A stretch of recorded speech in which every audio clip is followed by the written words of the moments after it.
സഹോദരങ്ങളെ, പണ്ഡിതന്മാർ പറഞ്ഞു, ആമീൻ എന്ന് പറയുമ്പോൾ ഒന്നല്ലെങ്കിൽ ആമീൻ എന്ന് പറയുക, ഒന്നല്ലെങ്കിൽ അലിഫ് നീട്ടുക ആമീൻ, അതല്ലെങ്കിൽ ആമീൻ അലിഫ് നീട്ടം കുറച്ച് മീമിന്റെ മദ് കൂട്ടുക ആമീൻ. രണ്ട് രീതിയിലാണ്. ഈ രണ്ടിൽ ഏതെങ്കിലും ഒരു രൂപത്തിൽ നമുക്ക് പറയാം. ഈ രണ്ടാലൊരു രൂപത്തിൽ ആമീൻ പറയാം. ഒന്നല്ലെങ്കിൽ ആമീൻ അലിഫിന് മദ് കൂട്ടുക, അലിഫ് നീട്ടുക, അതല്ലെങ്കിൽ അലിഫിന്റെ നീളം കുറച്ച് ആമീൻ ഇങ്ങനെ. എന്നാൽ ഇതിന് വിരുദ്ധമായി ആമീൻ എന്ന് ചില ആളുകൾ പറയാറുണ്ട്. ആമീൻ എന്ന് പറയുമ്പോൾ മീമിന് ശദ്ദ് വരും.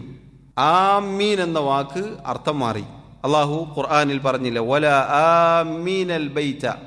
ആമീൻ എന്ന് പറഞ്ഞാൽ ഉദ്ദേശിക്കുക എന്നാണ് അർത്ഥം, ഉദ്ദേശിക്കുന്നവർ. അപ്പോൾ വലദ്ദാലീൻ എന്ന് പറഞ്ഞ ഒരാൾ ആമീൻ എന്ന് പറഞ്ഞ് മീമിന് ശദ്ദ് കൂട്ടി പറഞ്ഞാൽ എന്താണ് അതിന്റെ അർത്ഥം? അല്ലാഹുമ്മസ്തജിബ് എന്ന അർത്ഥം കിട്ടുകയില്ല. മറിച്ച് ഉദ്ദേശിക്കുന്നവർ, ലക്ഷ്യം വെക്കുന്നവർ എന്നൊക്കെയാണ് അർത്ഥം. സഹോദരങ്ങളെ, സാന്ദർഭികമായി നമ്മൾ അത് ശ്രദ്ധിക്കുക. ആമീൻ അതല്ലെങ്കിൽ ആമീൻ, ഈ രണ്ടാലൊരു രീതി നമ്മൾ തിരഞ്ഞെടുക്കുക. അതിന്റെ അർത്ഥം എന്താണ്? അതിന്റെ അർത്ഥം ആമീൻ എന്ന് പറഞ്ഞാൽ അല്ലാഹുമ്മസ്തജിബ്, അല്ലാഹുവേ ഉത്തരം നൽകണേ എന്നാണ് അർത്ഥം.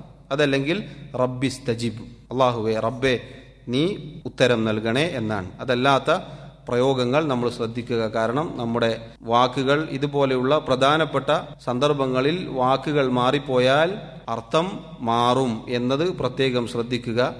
അപ്പോൾ ആ പറഞ്ഞ ശ്രേഷ്ഠത കിട്ടുകയും ഇല്ല. അള്ളാഹു കാത്തുരക്ഷിക്കുമാറാവട്ടെ.